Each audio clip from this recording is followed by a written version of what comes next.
أرحب بكم أصدقائي من جديد. نكمل مع بعض إنشاء نموذج رقم 6. I welcome you, my friends, again. We will complete with some form number 6. نتذكر في الدرس الماضي وبالأخص السطر الأخير كان يطلب برمجة وإظهار نموذج رقم 6.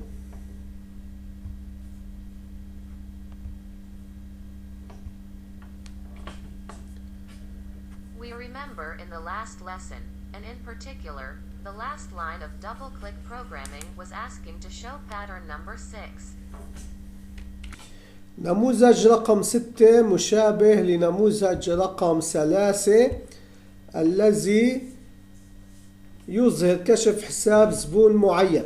نقوم بإنشاء نسخة لنموذج رقم 3 في ملف إكسل جديد.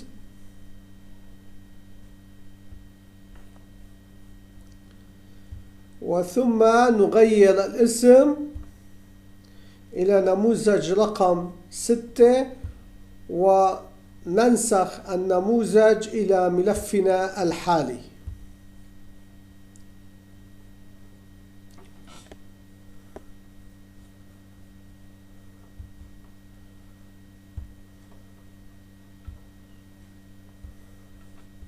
Form number 6 is similar to model number 3 because form number 3 shows a specific customer account statement.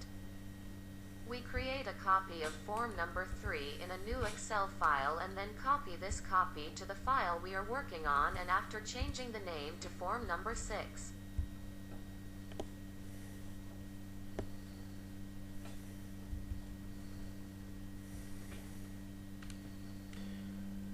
نقوم بتغيير المسميات الموجودة في النموذج رقم 6 في الدرس التالي لكي يناسب بيانات المادة المعينة. إلى اللقاء. We change the names in form number 6 in the next lesson in order to fit the subject's specific data to the meeting.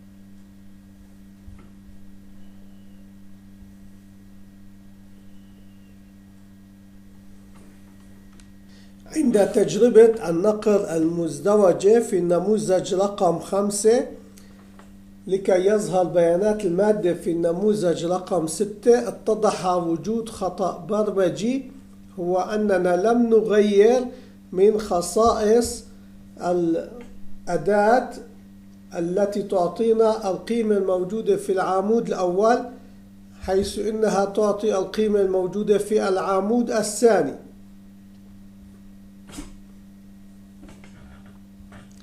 الذي يحتوي على اسم المادة.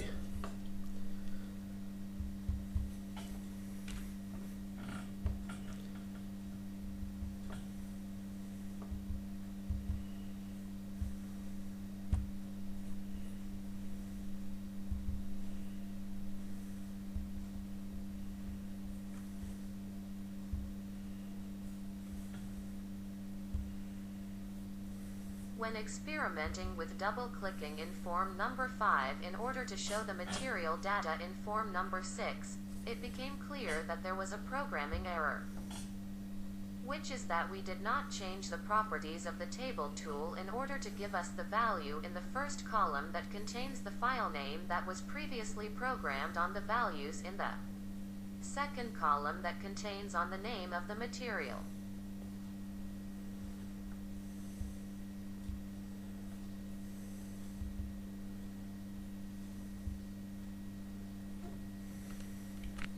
تم اكتشاف خطأ آخر في السطر البرمجي الخاص بالنقر المزدوجة، أننا لم نغير اسم المجلد C إلى المجلد M، وتم تجاهل قيمة المتغير ج،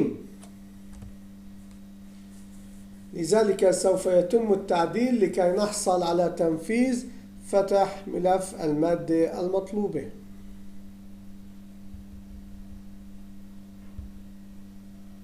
Another error was detected in my code line.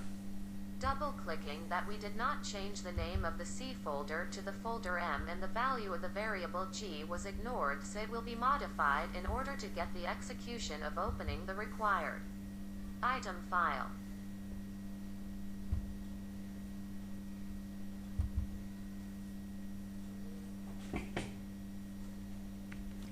تم الحصول على السطر البرمجي الصح عند النقر على نقر مزدوج، وظهر نموذج رقم 6. غدا نعدل البيانات الموجودة في النموذج رقم 6. إلى اللقاء. The correct code line was obtained on double-clicking and form number 6 appeared. Tomorrow we will modify the data in form No. 6. Bye.